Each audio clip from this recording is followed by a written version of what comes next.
네, 더 뉴스 2부 이어갑니다. 오늘 아침 경기 김포 산업단지에 있는 공장에서 질소 가스통이 폭발하는 사고가 났습니다. 굉음과 함께 공장 주변이 심하게 뒤흔들리면서 작업자 6명과 현장 조사를 하던 경찰까지 모두 7명이 다쳤습니다. 취재기자 연결해 자세한 내용 알아보겠습니다. 송재인 기자. 네, 사회일부입니다. 네, 자세한 사고 소식 전해주시죠. 네, 우선 폭발 당시 장면부터 함께 보시겠습니다. 사고가 난 공장 앞에 세워졌던 차량의 블랙박스 영상인데요. 아직은 인적이 드문 이른 아침, 고요하던 공장 주변에 갑자기 차량을 뒤흔들 정도로 큰 충격이 발생했습니다. 일대 땅이 한꺼번에 흔들리면서 공장 문이 힘없이 나가 떨어지더니 희뿌연 연기가 순식간에 일대를 집어삼켰습니다. 마치 폭탄이라도 터진 것처럼 시꺼먼 파편들이 차량을 뒤덮어버렸는데요. 폭발 사고 뒤 현장은 한층 더 전쟁터 같았습니다. 뼈대가 다 드러난 공장에 종잇장처럼 구겨진 외벽은 위태롭게 매달려 있고 바닥에는 산산조각난 유리와 파편들이 가득했습니다. 경기 김포 양촌읍 하군리에 있던 산업단지 공장에서 사고가 난 건 아침 7시 반쯤입니다. 공장 밖에 뒀던 질소가스통이 갱음과 함께 폭발하면서 사방으로 파편이 튀어나갔는데요. 막 일을 시작하려던 작업자 6명이 피부가 찢어지는 등 다쳐 병원으로 옮겨졌고 단지에 있던 다른 건물 6동과 주차되어 있던 차량 10대가량이 파손됐습니다. 여기에 사고 뒤 현장을 조사하던 과학수사대원도 다쳐 병원으로 옮겨졌습니다. 경찰은 우선 열 처리한 금속을 식히는 과정에 사용하는 질소가스 보관통에 문제가 있던 거로 보고 있습니다. 공장 관계자는 공식 가동 전 가스통을 시운전하다가 폭발했다고 전하기도 했습니다. 소방당국과 경찰은 오는 월요일 한국가스안전공사와 국가수증과 함께 합동감식을 진행해 정확한 사고 원인을 조사할 예정입니다. 지금까지 사회일부에서 YTN 송재인입니다.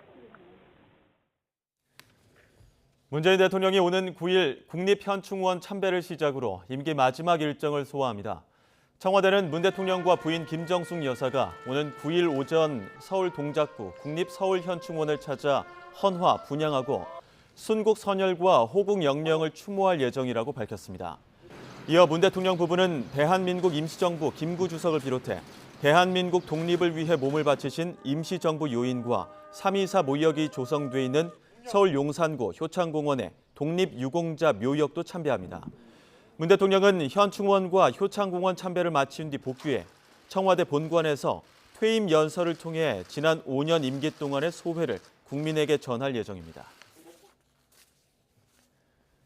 청와대는 문재인 정부 5년을 기록한 영상백서 기획 다큐멘터리의 마지막 편인 문재인의 진심편이 오늘 KTV와 유튜브를 통해 공개된다고 밝혔습니다.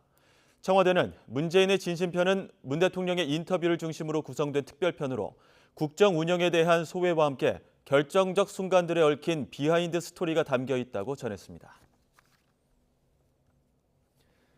코로나19 백신 피해자 단체가 정부의 백신 강요 정책으로 피해를 봤다며 기자회견을 열고 문재인 대통령 등을 상대로 손해배상을 청구했습니다. 회견에 참석한 피해자 가족은 방역 정책에 참여했을 뿐인데 일상이 멈췄다며 눈물을 쏟아내기도 했습니다. 기자회견 발언 직접 들어보시죠. 저희 남편 22시간 만에 병원으로 응급실 도착하자마자 심정지로 40분 만에 사망하셨습니다. 아무런 처치 받아보시지 못하고 심폐소생술 하나 하다가 결국에는 가족의 곁으로 돌아오지 못하고 떠나가셨습니다. 우리는 자식을 잃었고 부모를 잃었습니다.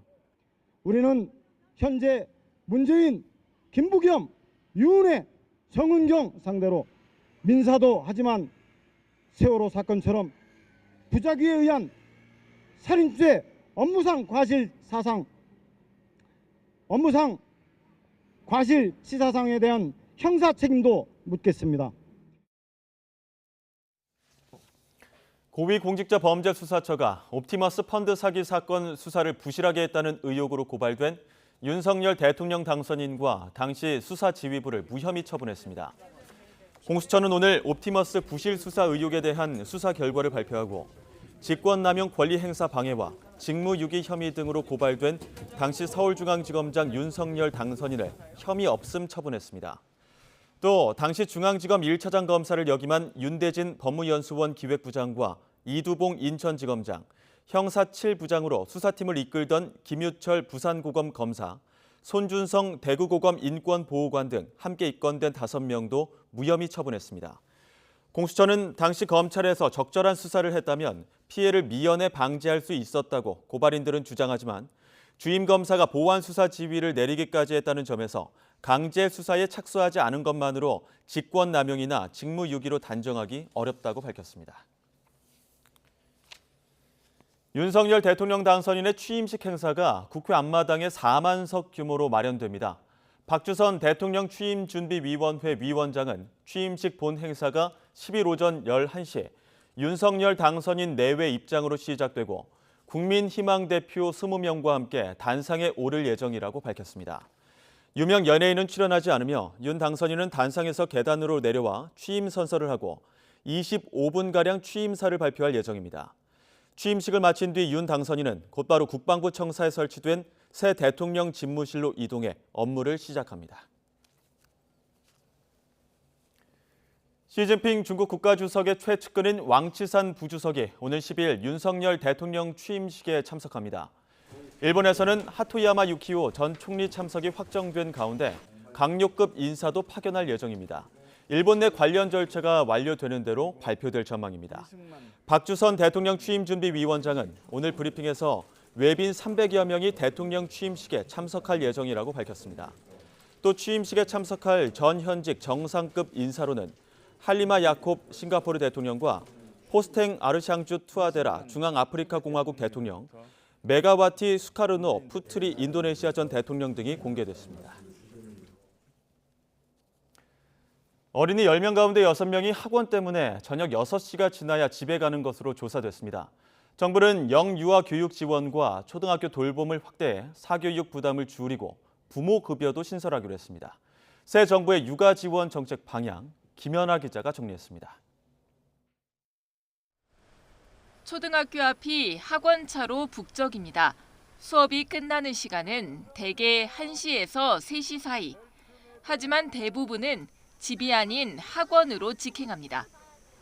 특히 4학년에서 6학년 10명 중 6명은 학원 수업 뒤 저녁 6시가 넘어야 집에 들어가는 것으로 나타났습니다.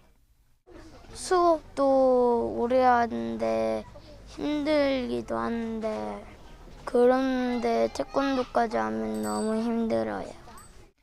본인이 배움을 원해서 학원을 찾는 아이들도 많지만 방과 후에 돌볼 시간이 없는 부모와 입시 위주의 교육 환경이 맞아떨어진 결과기도 합니다. 인수위는 우선 돌봄 공백을 메우기 위해 유치원 방과 후 과정과 운영 시간을 확대하고 초등학교 역시 돌봄 대상과 시간, 내용을 강화한 전일제 학교 운영을 국정과제로 꼽았습니다. 정규 수업이 끝나면 다른 새로운 선생님들이 와서 보육과 교육을 함께 해서 코딩 교육이라든지 원어민 어학 교육이라든지 또는 독서나 토론 교육 같은 그런 미래형 교육들을 시킬 생각입니다.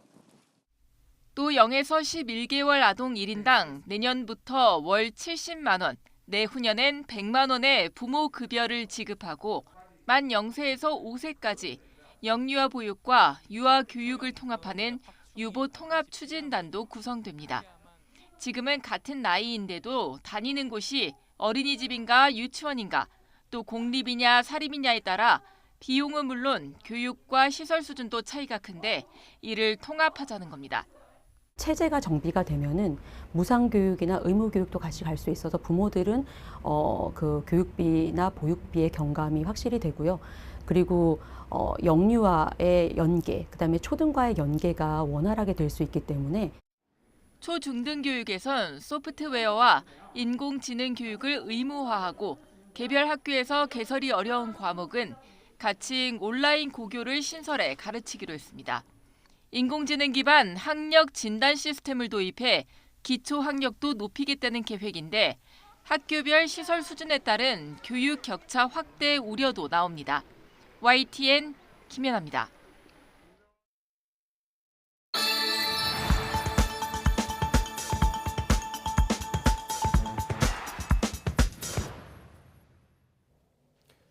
네, 새 정부 출범이 4일 앞으로 다가왔습니다. 윤석열 정부의 인사를 놓고 갑론을박이 이어지고 있는데요.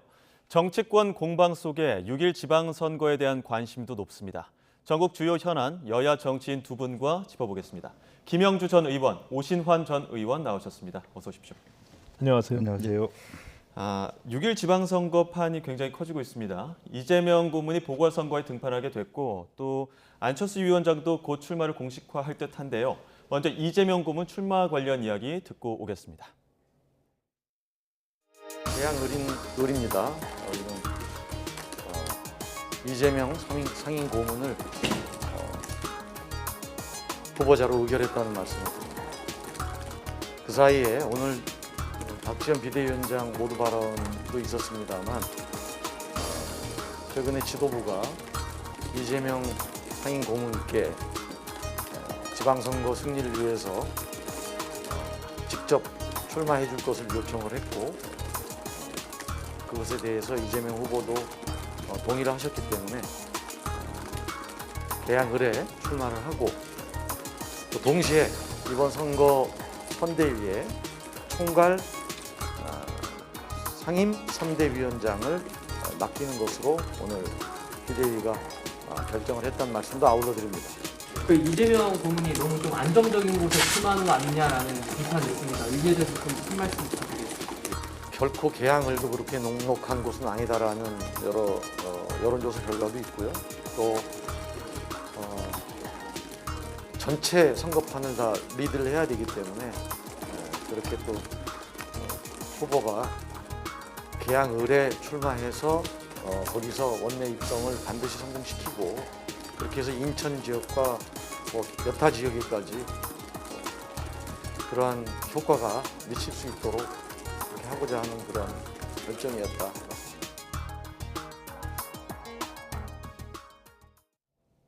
네, 이번 6일 지방선거 지역 단체장보다 보궐이 더 관심이 많은 것 같은데 이전과 비교했을 때 좀 이례적인 현상 아닙니까?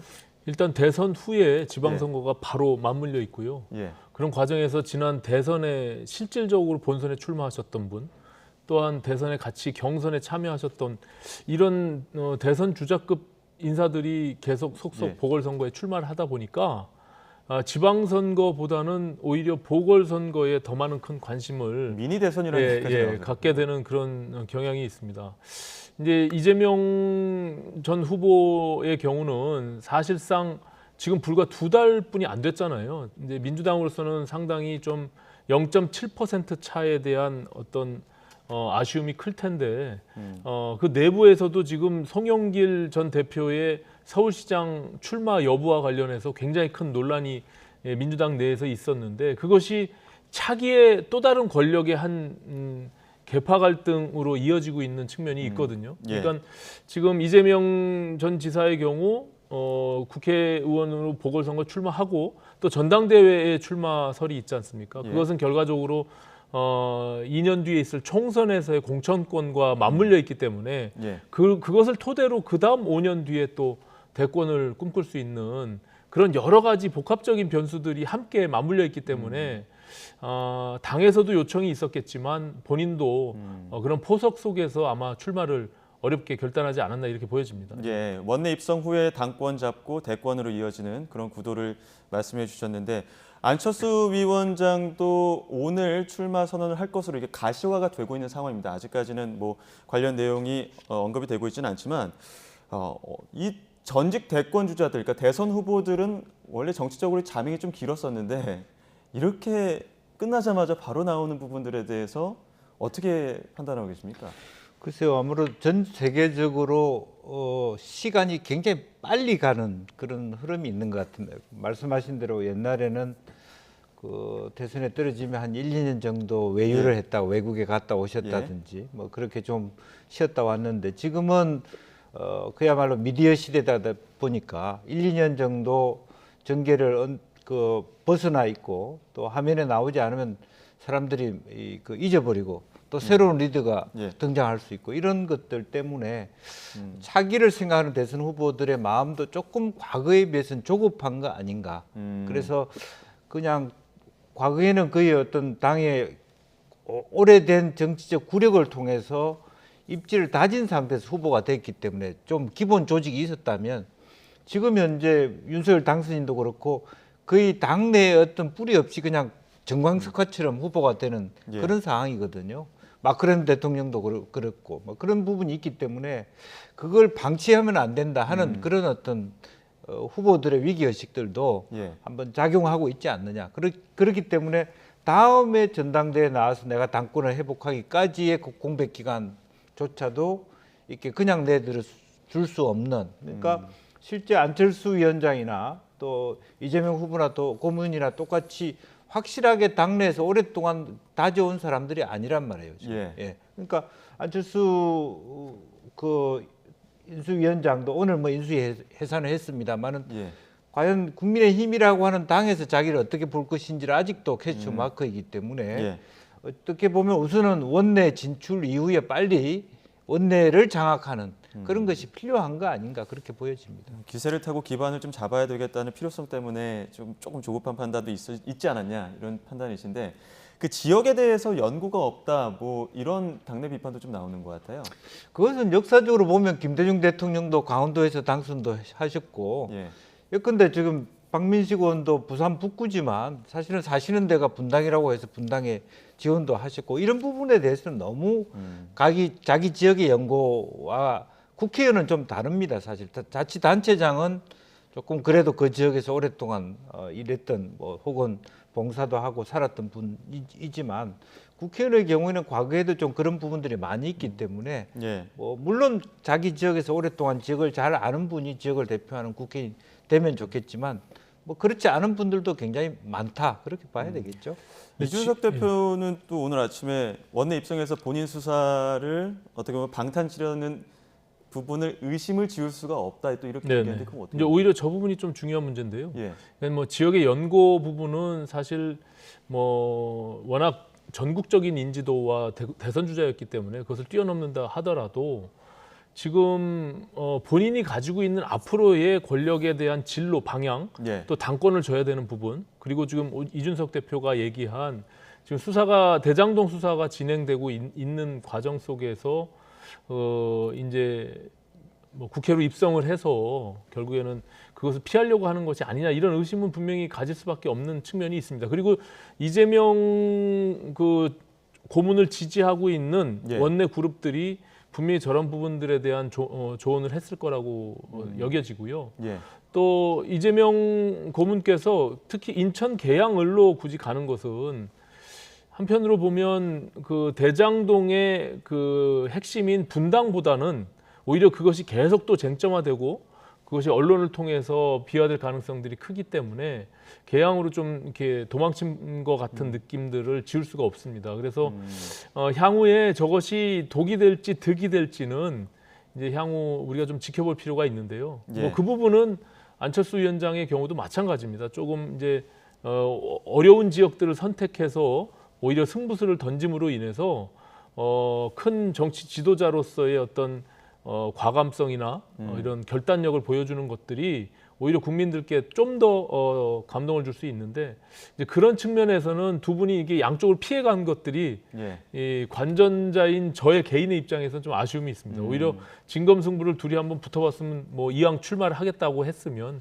둘이 네. 붙는 방안은 뭐 계양을에 같이 출마. 개항이 돼도 좋고요. 뭐 분당이 예, 되고요. 분당이 돼도 좋고 어쨌든 두 대선 주자급의 거물급 인사들이 조금 이렇게 편한 지역으로 양쪽으로 이렇게 분산해서 간 것 같은 느낌을 지울 수가 없다는 생각이 듭니다. 예, 말씀 중에 지금 속보가 들어와서 속보 내용 잠시만 전해드리도록 하겠습니다. 지금 윤석열 대통령 당선인이 오늘 대통령 비서실 비서관 2차 인선을 발표를 했습니다. 2차 인선이란 국가안보실 1, 2차장실 비서관의 인선 내용을 발표를 했는데요.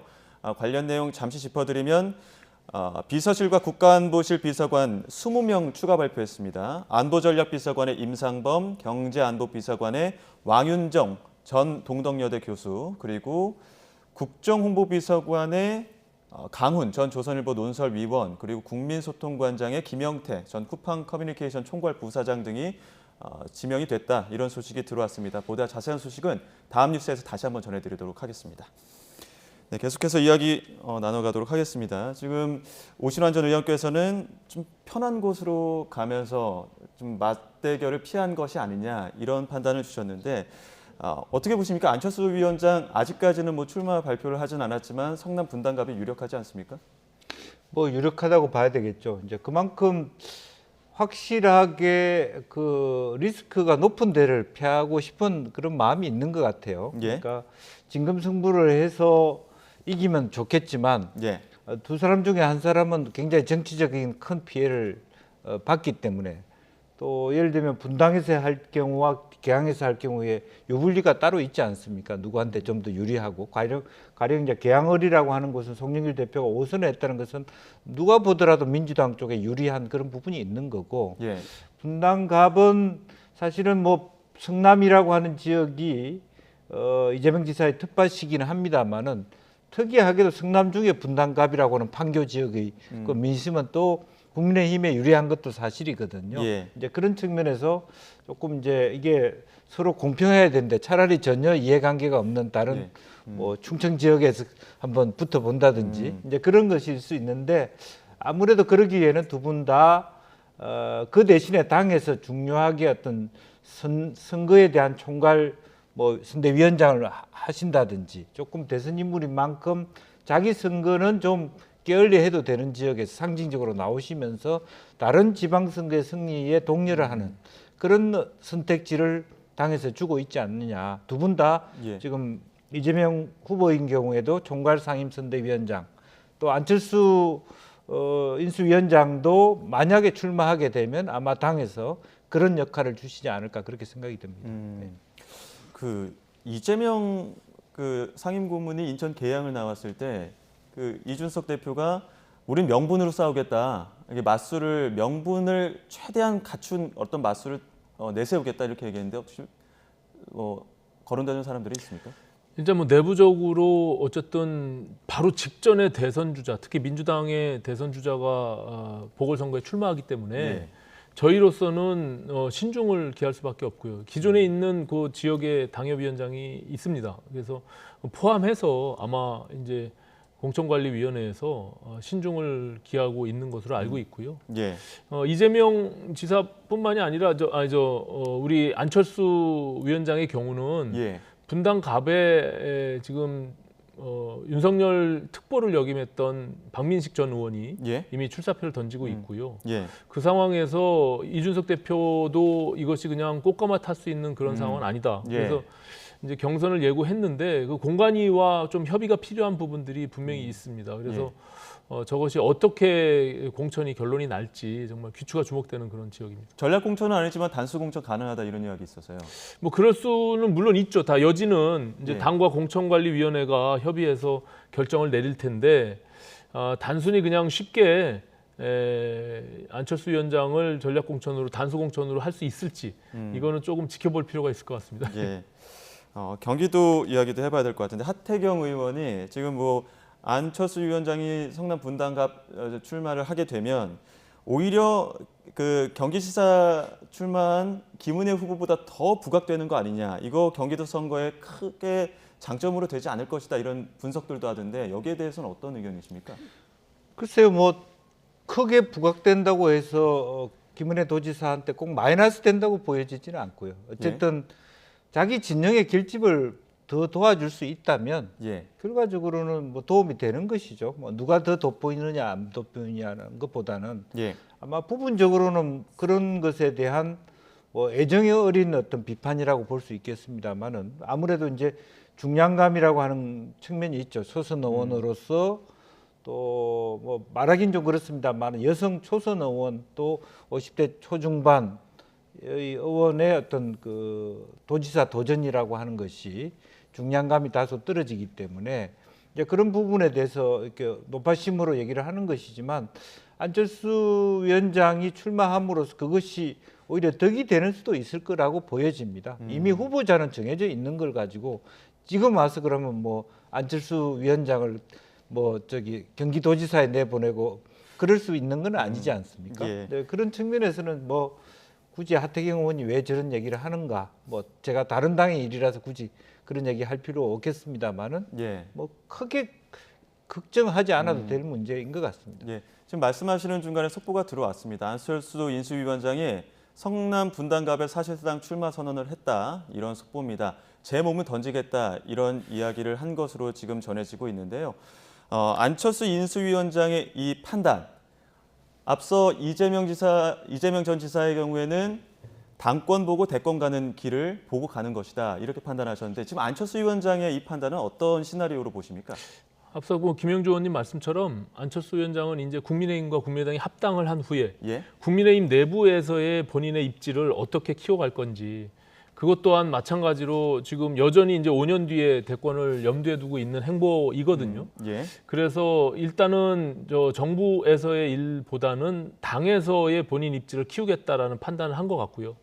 그런 과정에서 제가 늘상 방송에서 말씀드렸는데 안철수 위원장께서 이렇게 애매모호한 부분들이 없었으면 좋겠어요. 예. 이제 큰 정치 지도자로서 몸을 던지겠다라는 애매모호한 얘기하지 말고 분당갑에 출마해서 내가 뭐 지방선거에 큰 역할을 함으로 인해서 승리를 이끌어 가겠다라고 명확하게 얘기를 좀 하고 그 속에서 돌파를 해내는 것이 정치인으로서의 바람직성이지, 제가 봐서는 늘 이렇게 애매모호한 입장을 가지고 계시다가 늘 뒷북을 치니까 그런 게 좀 아쉬움이 있습니다. 예. 제 몸 던지겠다, 이렇게 또 이야기를 전했는데 제 몸 던지겠다, 그거는 뭐 사실상 출마 선언이다 이렇게 보는 건데, 그냥 출마 선언을 하면 어떻습니까? 예. 뭐 이미 박민식 오늘 출마하시는 분한테 뒷북을 친다 이런 얘기를 하면 안 되죠. 덕담을 해주셔야죠. 네, 다음에 또 어떤 또 시나리오, 또 어떤 또 언급을 하는지 저희가 소식이 들어온 대로 다시 한번 또 전해드리고요. 주제를 바꿔서 인사청문 이야기도 좀 해봐야 될 것 같습니다. 민주당에서 한덕수 총리 후보 인준과 정호영 한동훈 장관 후보의 낙마를 연기하고 있다, 이런 이야기가 나오고 있는데 관련한 여야 목소리 먼저 듣고 오시죠. 일단 물밑에서 정호영 후보자나 한동훈 후보자의 낙마를 요구하고 그러면 한덕수 총리 인준해주겠다, 혹시 이런 메시지가 전달이 된 바가 있습니까? 그런 적이 없습니다. 민주당은 한덕수 총리 후보자와 기타 장관 후보자들을 딜할 생각이 전혀 없고요. 예. 국민의 눈높이에서 개개 인사들을 검증해서 부적격 후보자는 부적격 후보자대로 저희들 입장을 분명하게 할 것이고, 네. 적격 후보자에 대해서는 망설임 없이 적격으로 채택해주겠다는 그런 입장입니다. 한동훈 낙마 안 시키면 한덕수 인준 못한다. 이 한한 연계로는 어떻게 보세요? 저는 참 좋은 문화다. 예. 그런 이야기를 하고 있는, 그걸 대놓고 할 수 있는 걸 보면서 보통 그런 어떤 우리가 국회에서 그 관례적으로 많은 국민들이 의심하는, 예를 들어 장관 한 10명씩 우르르 들어가면은 의례적으로 한두 명 낙마시키면 나머지는 통과시켜준다. 이런 참 국민 입장에서는 불행한 관행이라든지 이런 것들이 있다고 알려져 있기 때문에 국회가 욕을 먹었는데, 그걸 민주당이 진짜 하겠다고 한다면은 이게 무슨 상황이냐. 네, 먼저 오신환 전 의원님, 지금 딜이 있다, 이렇게 비판하고 있는데 이 부분에 대해서 어떤 의견이십니까? 뭐 일단 지금 권성동 원내대표가 공식적으로 인터뷰에서 그 얘기를 했잖아요. 그러니까 이제 그것이 사실이 아닌 얘기를 거짓으로 얘기했다면 사실 문제가 있죠. 그러니까 과거에도 늘 저런 방식의 인사청문회에서 특히 인준을 거쳐야 되는 총리 후보자의 경우는 표결이 있잖아요. 그리고 민주당 입장에서는 지금 뭐 거대 야당으로서 당연히 그 키를 쥐고 있는 상황에서 본인들이 꼭 이분은 장관이 되면 안 된다, 부적절하다라고 판단하는 사람들을 협상을 통해서 할 수가 있죠. 저는 뭐 그것이 꼭 아주 나쁜 무슨 정략적이다라고 보기는 그렇고요. 뭐 그것이 이 민주당의 입장에서는 충분히 협상의 카드로 내놓을 수 있는데, 다만 그것이 지금 한덕수 후보자의 경우는 윤석열 당선인이 고심과 고심 끝에 사실 내놓은 카드입니다. 지난번 누차 말씀드렸지만 뭐 DJ 정부, 노무현 정부, 이명박 정부에 정부와 상관없이 능력을 인정받아서 경제 관료로서 늘 중용돼서 써왔던 그 경험과 경륜을 바탕으로 있는 분이기 때문에 한덕수 후보자를 인준해서 부결시키는 그 부담감이 굉장히 클 겁니다. 민주당 입장에서. 이제 그래서 전략적으로 이제 한동훈이나 아니면 정호영 후보자 이런 부분들을 낙마시키기 위해서 저런 카드의 고심이 있을 텐데 저거는 이제 뭐 바깥으로 드러내기는 어렵겠죠. 민주당의 입장에서 국민들이 봤을 때는 꼼수로 보일 수밖에 없으니까. 예, 민주당 입장은 어떻습니까? 글쎄요, 이제 박홍근 원내대표가 그와 비슷한 것을 유추할 수 있는 말씀을 하신 적이 있었죠. 그러니까 한덕수 총리 인준과 관련해서 마치 연계가 있는 것처럼 보여지는데 또 한편으로는 진성준 원내부대표는 그런 일 없다라고 얘기를 합니다. 그런데 제 입장에서는 오히려 그런 딜이 있으려면 청문회 오기 전에 그런 딜을 했어야 됩니다. 최소한 정호영 후보자를 낙마시키거나 최소한 그렇게 한동훈 후보자를 낙마시킬 것 같지는 않고요. 아무리 해도.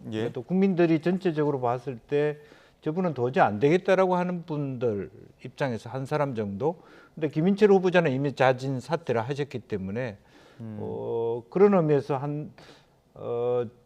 정호영 후보자까지 포함해서 김인철 후보자까지 포함해서 그렇게 정리를 해주면서 한덕수 총리의 인준을 좀 도와달라. 뭐 어쩔 수 없이 지금 입장이 그런 거니까 민주당과 정의당이 협조를 안 하면 도저히 뭐 총리 없이 출발해야 되니까 그런 얘기를 할 수 있을 텐데 이미 청문회까지 왔다라는 측면에서 온 상태에서 지금 청문이 채택을 하든 안 하든 사실은 대통령 되실 분이 다 아마 후보로 만들 겁니다. 장관으로 만들 겁니다. 이제 그렇기 때문에 이미 이 논의는 조금 늦은 감이 없지 않아 있다. 뭐 딜을 했든 안 했든 사실이든 아니든 간에 그렇게 생각이 들고 이제 제가 우려하는 것은 한덕수 후보자가 최근 들어서 그 부정평가의 지표들이 높아가고 있다. 이제 그런 것들이 좀 자체적인 판단의 근거가 될 겁니다. 지금 뭐 연계 이야기도 그렇고 딜 이야기도 나오는 이유가 어떻게 보면 지금 인사청문회에 다시 또 한 번의 또 다른 뇌관이라고 할 수 있는 한동훈 법무장관 후보 청문회. 지금 뭐 아빠 찬스, 부모 찬스 의혹이 또 나오고 있어서 물론 한동훈 후보자가 해명을 하기도 했고 사과를 요구하기도 했지만 이러한 아빠 찬스라는 어떤 지금 인사청문 전국에서 나오는 것들이 이 공정과 상식이란 기치가 퇴색되는 거 아니냐 이런 비판 나오고 있는데 이런 길을 어떻게 보십니까? 물론입니다. 이제 지금 지난 조국 사태 이후로 우리 국민들이 특히 20대 청년들에게는 이 부모 찬스라고 하는 것 그로 인해서 불공정하게 입시나 어떤 직업을 선택하게 되는 이런 경우에 대해서는 받아들이기가 어려운 거거든요. 근데 이제 한동훈 후보자의 경우는 그 내용을 들여다볼 필요가 있어요. 지금 민주당이 자꾸 그것을 아빠 찬스로 이렇게 프레임을 규정하는데 실제 그 내용으로 보면 뭐 논문을 짧은 기간 동안에 5편을 썼다라고 하는 것이 한동훈 후보자도 해명을 했지만 이것이 논문의 형태가 아니라 그냥 3페이지 정도의 에세이나 어떤 레포트 정도를 내는 것들 수준이라는 거거든요. 그렇기 때문에 상식적으로 무슨 한두 달 만에 5편 이상의 논문을 제출한다는 거는 우리가 봐도 이상한데 실제로 그 내용을 보면 그렇지 않다라는 것을 분명히 밝혔고 한동훈 후보자가 그거에 대해서 고소까지도 지금 염두에 두고 있는 그런 상황이기 때문에 저렇게 이제 청문회를 앞두고 민주당 입장에서는 뭐 한동훈 후보자가 굉장히 부담스러운 후보자이긴 할 겁니다. 하지만 이렇게 프레임을 줘서 사실과 좀 다른 왜곡된 방향으로 프레임하는 것은 좀 적절치 못하다 저는 이렇게 봅니다. 한동훈 후보자 사과까지 요구한 상황인데 민주당은 또 다른 어떤 미시적인 부분이 있다고 보시는 겁니까? 아무래도 이제 언론이 좀 오버를 한 게 있어요. 그리고 현실적으로 지금 이 좀 조국 전 장관과 다른 것이 아직 대학에 어플라이를 했거나 어떤 그런 것들을 사실적으로 사용한 것은 아니지 않습니까? 이제 그런 측면인데 제가 한마디 하고 싶은 것은 사실은 논문이 아니고 에세이라고 해서 그것이 훨씬 더 쉽고 간단한 것이다. 그렇게 볼 수도 없는 부분인 건 사실인 것 같고요. 또 어쨌든 컴퓨터 기부는 본인 명의로 한 건 아니더라도 국민 일반이 봤을 때는 그나마도 그 컴퓨터를 준 회사의 법무 담당자가 연관이 돼 있고 아무래도 우리 사회의 어떤 좀 기득권자 또 그 소위 상류 사회 정도의 그 분들끼리 해낼 수 있는 즉 일반인들은 흉내낼 수 없는 부분이라고 하는 측면은 분명한 것 같습니다. 이쯤에서 마지막으로 한 가지 좀 여쭙겠습니다. 지금 연관선상에서 그 국회 법사위원장 자리 이 부분도 뜨거운 감자입니다.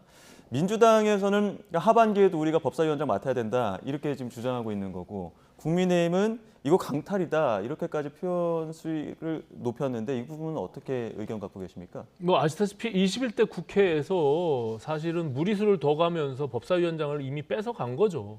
과거의 전통과는 전혀 다른, 관례와는 전혀 다른 행태를 보인 거거든요. 예, 보통 야당이 그렇죠. 국회의장과 반대되는 당에서 그것을 이제 법사위원장을 맡아왔는데 저것을 전반기에 저렇게 하면서 파행으로 되고 원구성에 있어서 강하게 반발한 거 아닙니까?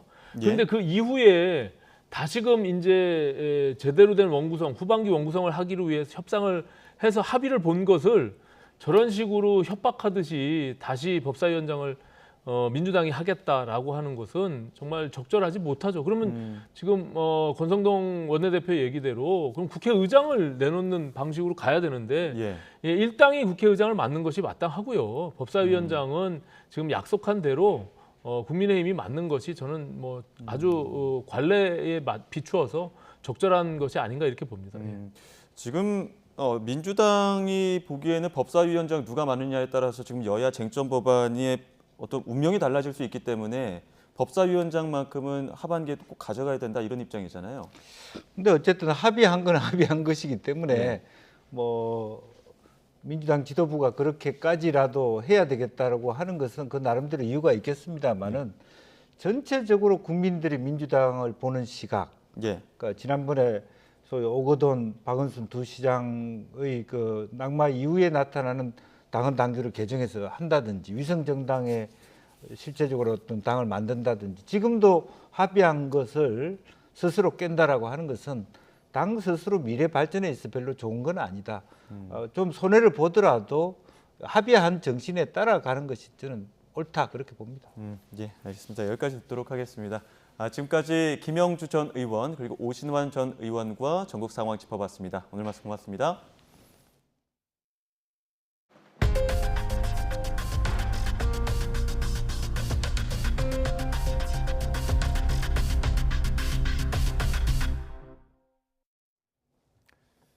하루가 멀다고 물가가 오르고 있지만 기준금리를 올리는 것 빼고는 뾰족한 해법이 없는 상황이죠. 문제는 새 정부가 공약 이행을 위해서 막대한 예산을 시중에 푼다는 건데 물론 불가피한 측면도 있지만 어쨌든 정부가 앞장서서 물가 상승을 자극하는 셈입니다. 권남기 기자가 보도합니다. 국제정세 불안으로 원자재값 오름세가 이어지는데 거리두기가 전면 해제되면서 물가는 더 치솟게 생겼습니다. 전기나 가스 같은 공공요금도 한꺼번에 오르며 물가를 자극합니다. 석유류 가공식품 등 공업 제품과 개인 서비스 가격이 높은 오름세를 지속한 가운데 전기, 가스, 수도 가격도 오름세가 확대되면서 13년 6개월 만에 최고치를 기록하며 지난달 4.8% 상승한 물가. 앞으로 5에서 6%대까지 더 오를 수 있다는 암울한 전망 속에 새 정부 경제팀의 핵심 과제는 물가 안정이 됐습니다.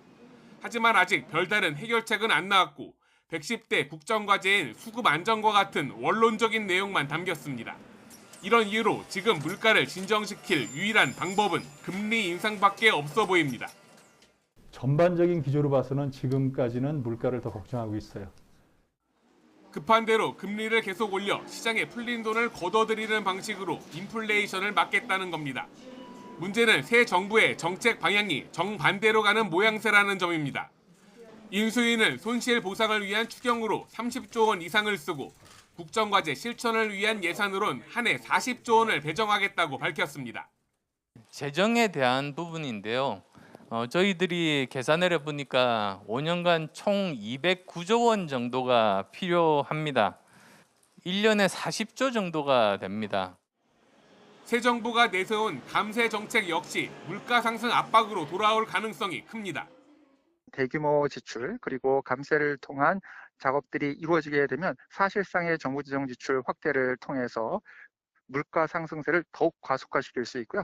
에너지와 식료품에 머물고 있던 물가 상승세가 추가적으로 확산되는 영향이 있다고 생각됩니다. 서민 경제 부담을 무릅쓴 채 물가를 잡기 위해 금리를 잇따라 올리면서도 한편으론 공약을 지키려 돈을 풀겠다는 모순적인 정책 방향. 과연 묘수를 찾을 수 있을지 결단의 순간이 새 정부를 점점 압박하고 있습니다. YTN 권남기입니다. 국내 연구진이 천여 자리에 있는 은하 중 하나에서 초신성 촬영에 성공했습니다. 강원도 화천 조경철 천문대 소속 송정우 연구원은 지난 2일 밤 천여 자리에 있는 은하에서 발생한 초신성 촬영에 성공했다고 밝혔습니다. 초신성은 항성 진화의 마지막 단계로 별이 폭발하며 엄청난 에너지를 순간적으로 방출하는 현상이며 그 밝기가 평소의 수억 배에 이르렀다가 낮아집니다. 조경철 천문대는 천문학적 연구 가치가 있다고 보고 초신성 폭발의 밝기 변화 등 후속 관측을 이어가기로 했습니다.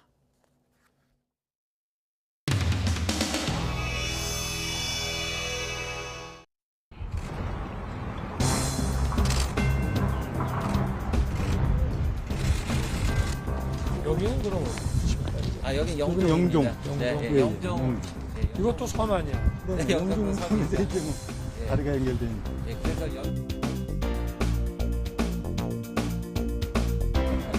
제가 요거 하나만 두고 가서 영종도가요. 여의도 있지 않습니까? 네. 여의도의 43배입니다. 강화는 심지어 서울의 3분의 2입니다. 강화면 이제. 이렇게 큰 도시. 인천시보다는 얼마나 커요? 인천이 이제 강화운동이다 인천이. 굉장히 넓습니다. 이동하시겠습니다. 선거 직전에 뵙고 이렇게 다시 뵙게 돼서 정말 반갑고 기쁩니다.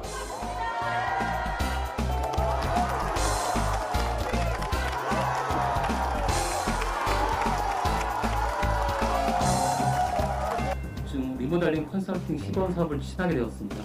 사업 내용은 주차는 세대당 1대로 이제 1743대까지 사업성을 가지려면 최소한 이게 신도시 주민들이 원하는 게 다 이 리모델링인가요? 그건 아니잖아요. 아니에요. 이게 재건축을 하고 싶은데 이 지자체에서 인허가를 내주지 않고 이번에 시장 후보로 공천받은 김준혜라고 합니다. 대선 기간 동안에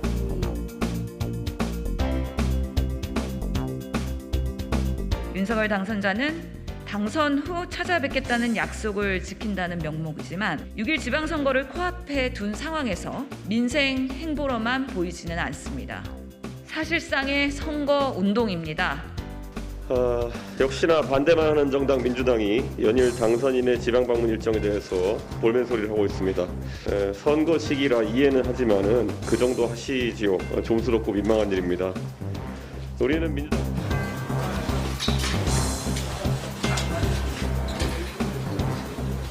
저는 강원의 외손으로서 평소에도 강원도 사투리를 딱 들으면은 고향이 강원도시죠? 라고 늘 묻습니다. 힘들게 민생 행보로 우리 강원도를 찾아주신 것에 대하여 우리 강원도민을 대신해서 정말 깊은 감사의 말씀을 드립니다.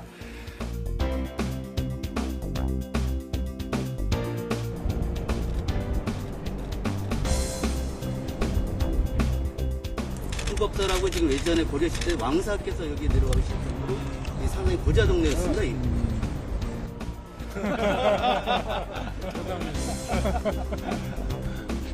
아마 대통령님 왔다 가셔가지고 여기는 이제 문제가 없을 것 같습니다. 저기 이제 정리도.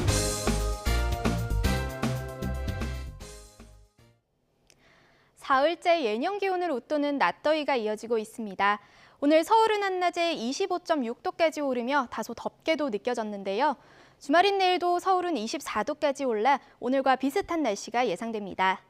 다만 내일 새벽부터 아침 사이 수도권과 강원도에는 비가 조금 오겠습니다. 영동과 제주도는 비가 오후까지도 이어지겠지만 비의 양이 워낙 적어서 외출하시는 데 큰 불편은 없겠습니다. 어버이날이자 부처님 오신 날인 일요일은 전국이 대체로 흐린 가운데 서울 낮 기온이 21도까지 내려가겠습니다. 한편 동해안 지역을 중심으로는 건조특보가 계속되고 있습니다. 주말 동안 산을 찾으신다면 불씨 관리도 철저히 해주시기 바랍니다. 내일 아침 기온은 오늘보다 2, 3도가량 높겠습니다. 서울 15도, 대전 14도, 광주 15도가 예상됩니다. 내일 낮 기온은 오늘과 비슷하거나 조금 낮겠습니다. 서울 24도, 대전 24도, 광주 25도가 예상됩니다. 날씨였습니다. 금요일 더 뉴스 마치겠습니다. 함께해 주신 여러분 고맙습니다.